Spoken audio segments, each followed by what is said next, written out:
What's going on, YouTube? Welcome to Fresh Review. Today we got a wrestling review of Backlash in Lyon, France. A couple different things you will notice in this video. There are no entrances. We're getting right to the action. Let me know if you guys prefer the entrances or right to the action. There will be only two matches here, the opener and the main event. I didn't want this video to be 40 minutes like the previous wrestling ones. Because WrestleMania is, I feel like, a bigger pay-per-view. You have more to talk about here. Try to keep this in 25-minute range. But if 25 minutes is still too much, I could try to get to 20, but it's going to be a little bit tougher. But I'm looking for 25 to 30 minutes for all these PLEs coming up that aren't WrestleMania. And another thing, I normally look at 10 things, the crowd being one of them, and the commentary. The crowd was electric. I could not hear the commentary for almost any part of the match whatsoever. So I'm just getting the commentary at N/A. It's going to be 9 out of 10. You will see the footage is a little choppy at some points, but this is the best I could do. And without further ado, let's go ahead and dive into the first match, which is what you guys see right here. The tag team match between Kevin Owens and Randy Orton. Team RKO and Tama Tonga and Solo Sikoa from the Bloodline. Of course, accompanied by Paul Heyman. The build for this, full disclaimer, I have not seen every Raw and SmackDown since WrestleMania. I only saw the first two of each one, so I kind of been slacking. I will get back on the Raw and SmackDown grind, but between NBA playoffs and watching the other anime reviews I'm doing, it's been a lot. But the build, from what I've seen, was really good. The Bloodline put a bounty on KO's head and beat this man to a bloody pulp and stuff. The stakes, there weren't much stakes here, right? Nothing's on the line, but, bragging rights, it was a personal feud. And let's go ahead and start into the match, where all four start brawling before the bell ring, and the action spills to the ringside, which I thought was a great thing, because they've been fighting so much, where it's like, let's not wait till dudes get in the ring, we fight them right away. Referees came out, they tried to break up the fight, because the bell hasn't even rung yet. KO didn't care, he had two referees with the stunner. Nick Aldis, the GM for SmackDown, had to come in, defuse the situation, and make a no disqualification match. Then all four competitors start fighting in the crowd. Owens starts fighting Tonga. He hits Tonga with repeated chair shots. Orton starts fighting Solo. Orton pokes Solo in the eyes and repeatedly punches him. Owens punches Solo 30 times in the head before Tonga puts him in the sleeper. Team RKO ended up switching opponents, but Orton went to go find Tonga. I guess Owens didn't give him the correct directions, and Orton kind of left this man to dry. It was a 2-on-1 for a minute, but Orton returned, and Orton helped out Owens, saved him, and then the action spilled back over to ringside. Owens jumped on the barricade and hit Solo with a frog splash off the barricade. Orton jumped on the barricade. I thought he was finna do a frog splash. He said, nah, just jumps down. Pretty funny moment. Orton hit Tonga with a patented back body drop on the announce table. Owens hit Solo with a DDT on the steel steps. Randy Orton, that is, mangles a trash can on Tonga's head. Owens does the same thing to Solo's head. So now they're getting beat up by trash cans and everything. Kendo sticks are brought in. Randy gives Owens the kendo stick, and Owens uses it to abuse Solo. Randy gets a kendo stick. He abuses Tonga. I mean, they are getting beat with anything in the kitchen sink. Oh my goodness. Owens tells Tonga to suck it before delivering a frog splash off the apron through a table. So we done seen tables, kendo sticks, and trash cans. Solo lands a Samoan drop on Randy Orton through a table that is inside the ring. So two tables got broken in a matter of like 30 seconds. Maybe even less than that. Now it's just Solo and Owens. Owens goes for a stunner. Solo reverses that into a thunderous clothesline. Tonga finally recovers, and him and Solo begin to assault the tag team on Owens. They get some revenge with the kendo stick. Solo hits Owens with a running hip attack in the corner. Tonga sends Owens into concussion protocol with repeatedly hitting this man with a trash can lid right to the head. I mean, these trash cans are mangled, man. They are bented and dented, and ooh, it looks bad. Owens spears Tonga, but Solo stops Owens by delivering two trash can hits to him. So Owens was temporarily able to get Tonga out of there, but Solo derailed his momentum. Tonga brings in another table. Solo tries to send Owens through that table, but Owens reverses and sends Solo into the table instead. So that's the third table that has been broken. Tonga went through one, Orton went through one, and now Solo just went through one. Tonga gets a steel chair, but Orton finally returns and does his vintage comeback. You know, the clothesline, finished with a power slam. Randy lands the RKO to Tonga, but Solo breaks it up at 2. Solo tries to spike Orton on the announce table, but Orton counters into an RKO on the announce table. Owens assaults Tonga with a steel chair. It's just Owens and Tonga in the ring now. Solo and Orton are still both out at ringside, laid out. Owens reverses Tonga's superplex into a brainbuster through 4 chairs. Tonga's brother pulls the referee's leg before the 3 count. This was a near fall, and now we got the actual finish. Solo hits Owens with a Uranagi and a Samoan spike for the pinfall. The crowd was electric, like I said. I couldn't hear the commentary, but I got some crowd notes here. The crowd was singing Kevin Owens and Randy Orton's theme song during the entrances. Orton looked like he was on the verge of tears, man. It was an epic entrance. The crowd was awesome, like I said. We want Roman chants during the Bloodline entrance. We want table chants, and they got plenty of those. They got 3.5. They got 3 that got brought out from under the ring, and they got an announce table. So that didn't break, but nevertheless, that's a lot of tables. And then you got some holy-ish chants for the top rope brainbuster that was on the 4 chairs. I will remember this match for the Bloodline still being a threat without Roman. I think they needed this win. Thought it was an amazing match. I'm giving it a 4.55 stars out of 5, but I can see this ranging from anywhere between 4.25, which is a truly great, and an amazing 4.70. The next match after that was Tiffany Stratton versus Naomi versus Bayley. Full disclaimer, I watched the 4 of these matches with my homeboy Dan. We were watching them, and he said, don't watch this match. I was like, what? Was it not good? And he's like, He didn't say anything. So, I didn't expect for this to be a good match. I will get to this, though, in a while. The build for this, I thought was solid. You had the number 1 contender match between Naomi and Tiffany. And then, I believe it was a one-on-one championship match. And then Tiffany intervened. It was supposed to be Bayley and Naomi for the one-on-one on SmackDown. I want to say it was even the main event. Tiffany intervened, hit both of them with the prettiest moonsault. It was a nice spot. I saw the highlights and stuff. Like I said, I haven't been paying too much attention to SmackDown Raw, but nevertheless, thought the belt was enjoyable. And of course, the stakes are high. Bayley's first title defense. Let's see if she's a fraudulent champion or a real one. The match starts off with the 3 ladies taking turns doing roll-ups. Now, Tiffany did roll up both Naomi and Bayley at the same time. Bayley and Naomi didn't like that, so they tried to jump Tiffany, but Tiffany fought out. Tiffany attempts a clothesline on Naomi, but Naomi dodged this by sliding underneath like how a rock star slides under and plays a guitar or something. It's a pretty cool spot. Tiffany hits her with a cartwheel roundhouse elbow while Naomi was in the corner. Tiffany drop kicks Naomi, then drop kicks Bayley. Gets a near fall on each of them. Tiffany throws Naomi out of the ring, so now we got a 1v1 between Tiffany and Bayley. Tiffany started the match off dominating both of them, pretty much. Bayley tries to fight back, but Tiffany lands a couple of clotheslines, 2 count after each one. Tiffany attempts the cartwheel roundhouse elbow to Bayley, but she catches Tiffany. Tiffany flips out of Bayley's German suplex attempts, then hits a cartwheel Alabama slam onto Bayley, 2 count. Now, Bayley kicked out because Naomi was late on the save. Naomi was supposed to break this up. She was a tad bit late, though, so Bayley still kicked out. Naomi spears Tiffany through the ropes, and now the action spills out to ringside. Bayley is still in the ring recovering from the Alabama slam.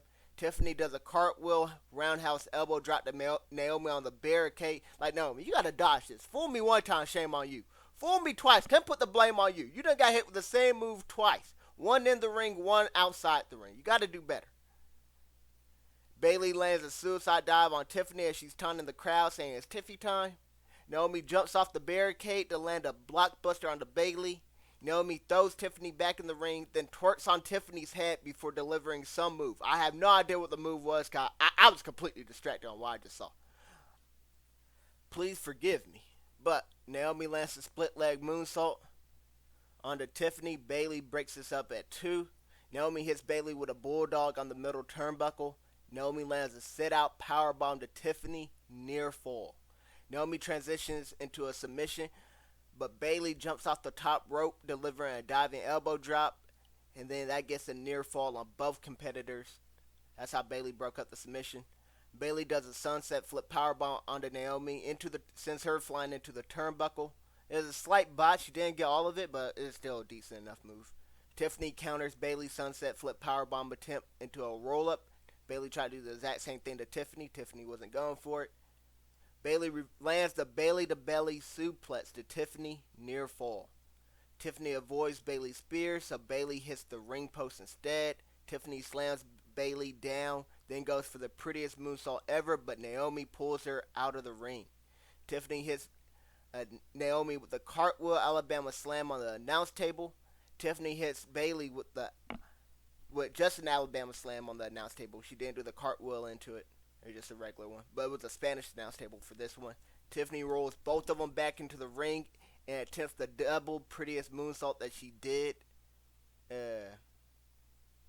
on SmackDown the week prior, or a couple weeks prior. Both ladies evade it and deliver a 1D to Tiffany. Naomi and Bayley trade blows. Now, before this, we're coming to the end of the match. It was a lot. I'm like, this is a great match. I don't know what my boy Dan was talking about. I don't know why he didn't like this match. We got the actual finish. Bayley and Naomi trash talk each other. They go for a couple roll-ups, I believe, or they're trading blows, whatever the case may be. I don't have it in my notes. I was so mad I forgot to write it down. But I want to say they're trading blows. And then Naomi hits a step-up enziguri, goes for a pin, and Bayley rolls Naomi up. She counters the pin into her own pin, and that's how the match ends. The match was great. I was ready to give it a great, maybe even a truly great. Really did love this match.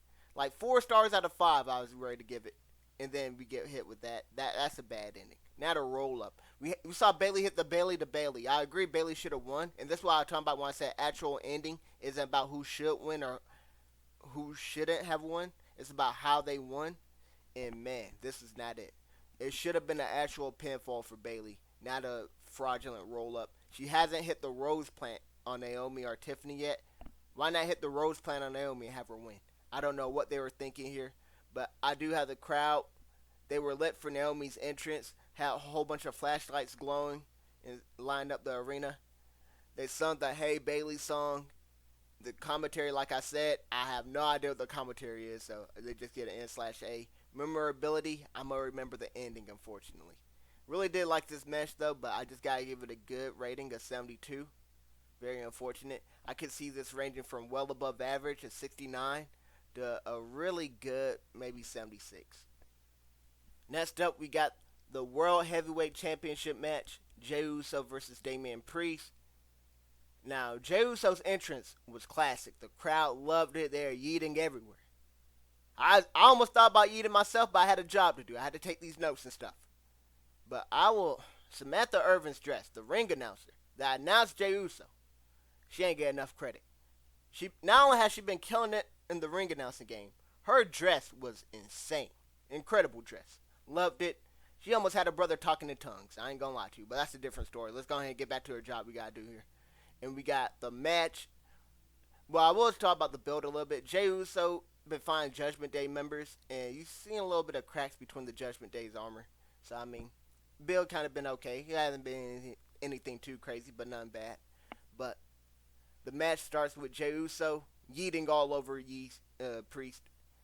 Priest catches Jey Uso and rams him into a barricade. Priest hits a landing splash and a clothesline. Then he yeets himself. Gets a 2 count, so Priest mocks Jey Uso's taunt. Jey Uso reverses Priest's kicks and lands a back suplex. Jey lands a series of yeet punches, then drops Priest.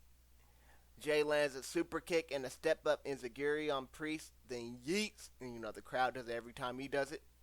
Jey climbs the top rope, hits a diving crossbody, gets a 2 count.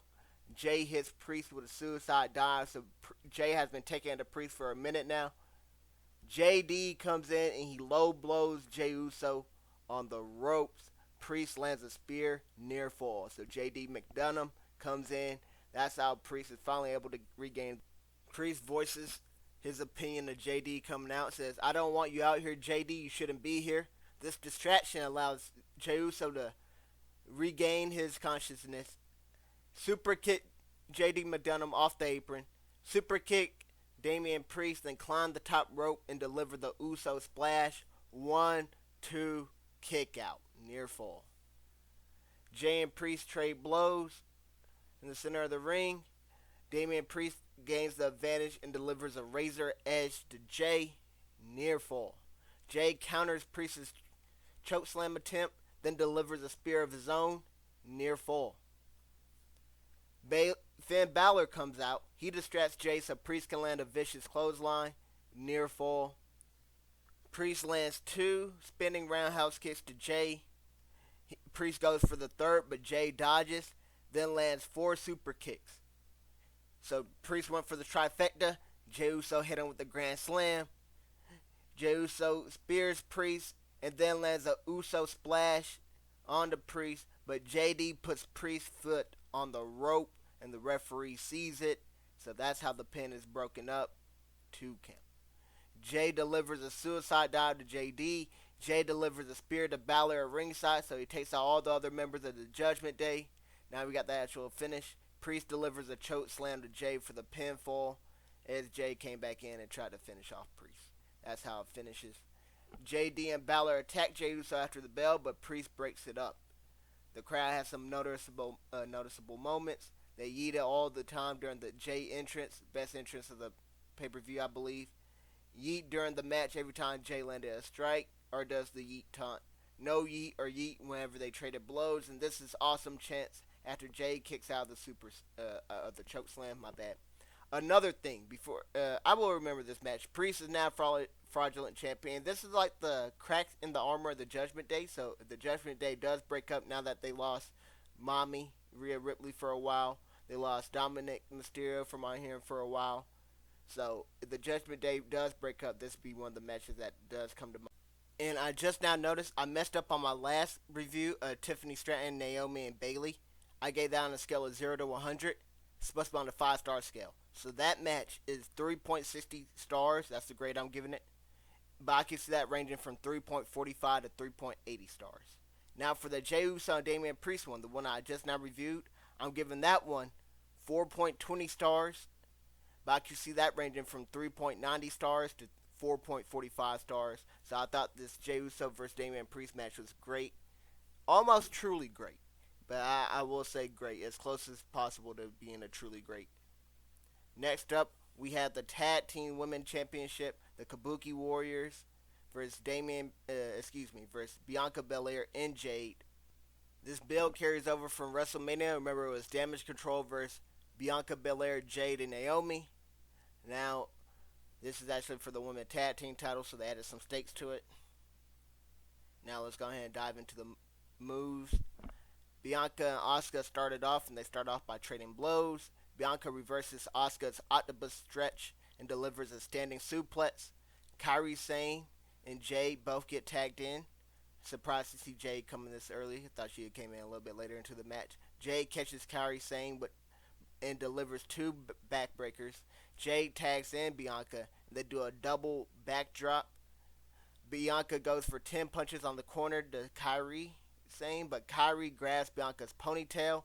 Bianca flips out of it and hits her with a drop kick.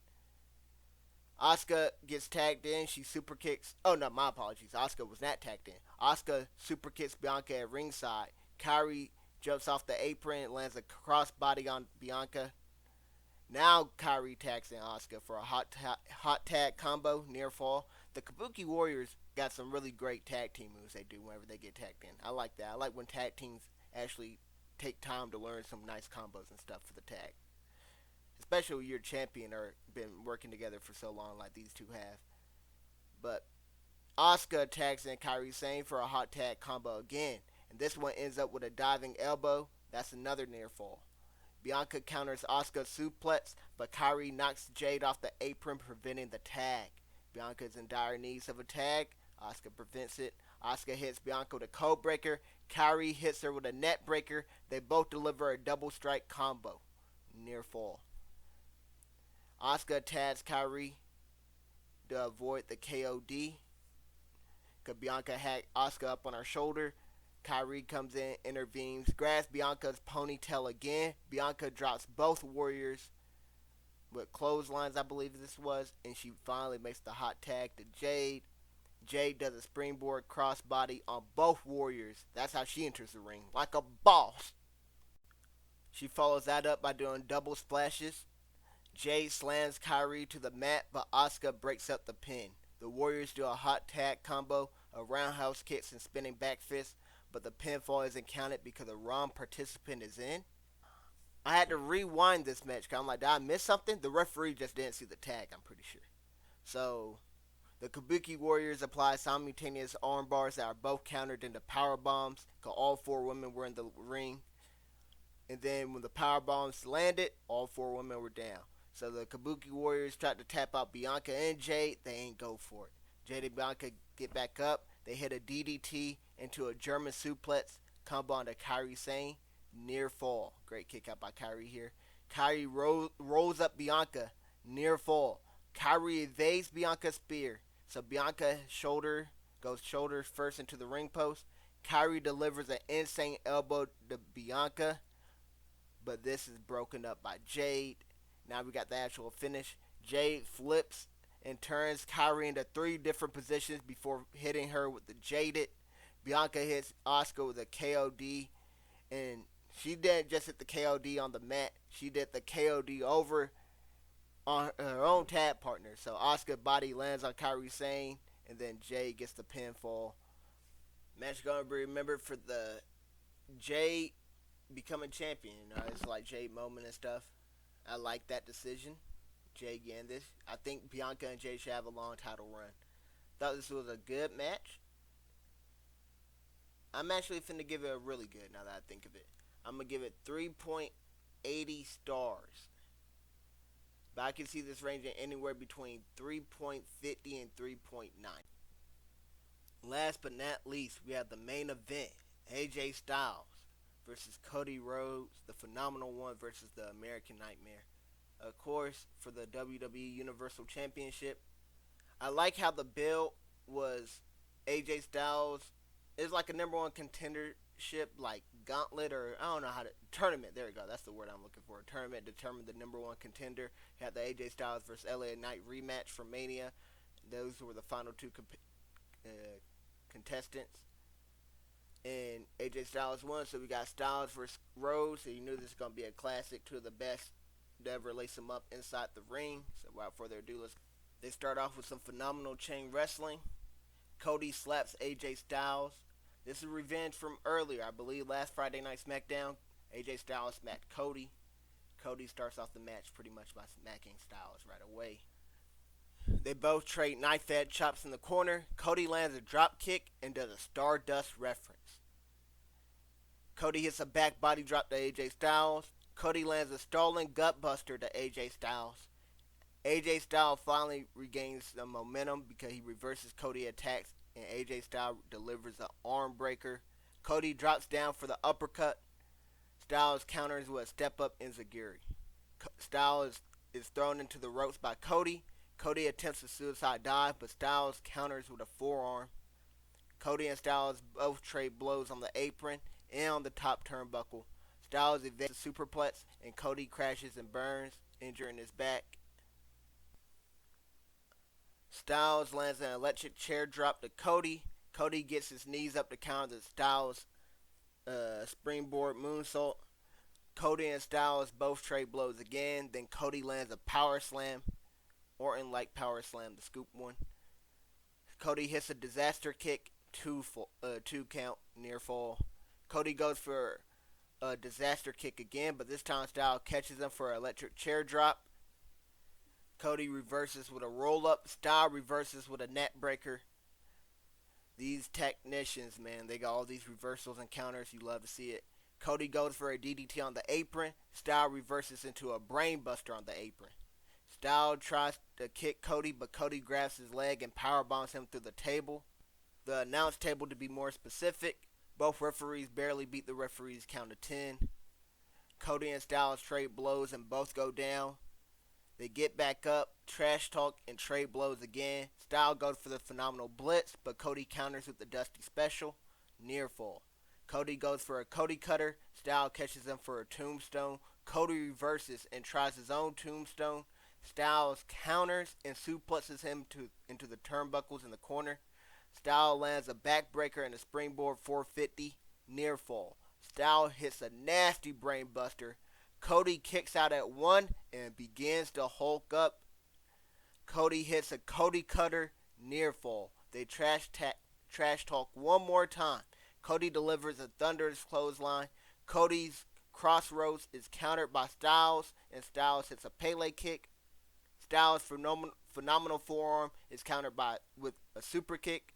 Cody locks in the Kimura lock in the center of the ring, but Styles powers out. Now we have the actual finish here. Styles goes for the Styles Clash. Cody reverses and tries a crossroads. Styles counters into a Styles Clash attempt again. That Cody escapes and delivers a super Cody cutter. Cody follows that up by delivering crossroads for the victory. The crowd, they love the Stardust reference. They woo for every chop in the corner. They did some soccer chants out of nowhere. The crowd counted when the referee or the wrestlers, every time there was a near fall, whatever, they did the 1, 2, and then for the finale, of course, the 1, 2, 3. So this match will be remembered for Cody. First title defense, of course. Great match by him. Is a phenomenal showing. Wanted to be a great match. Don't want to be a fraudulent champion because you go out there and have a bad one. The crowd will turn on you. The crowd is still very much behind Cody. And I don't know which was better, the opener or the ending of this great pay-per-view. I'm giving it a 4.55, this match in particular, out of 5 stars, in the range of 4.30 to 4.75 stars. I can see it ranging. So anywhere between truly great to spectacular, I can see this one ranging. But I'm giving it an amazing score. And I thought this pay-per-view was great. Let me know what you guys thought in the comment section down below. I'm a week behind almost on this pay-per-view. But if you guys don't care about the attires I have these wrestlers wrestling in, I can get this pay-per-view review out much sooner. So let me know in the comment section down below. Does it matter about the attires? Yes or no? And that will conclude this video for the most part. My next video will be the NBA review. That will be coming out tomorrow, 100% guaranteed. Demon Slayer Sunday and My Hero Mondays are still coming out. Don't worry. I will make it up to you. Trust and believe me. As always, though, thanks for watching. I hope you guys enjoyed. I hope to see you guys on the next one. Be sure to subscribe for more content and like the video if you like the video.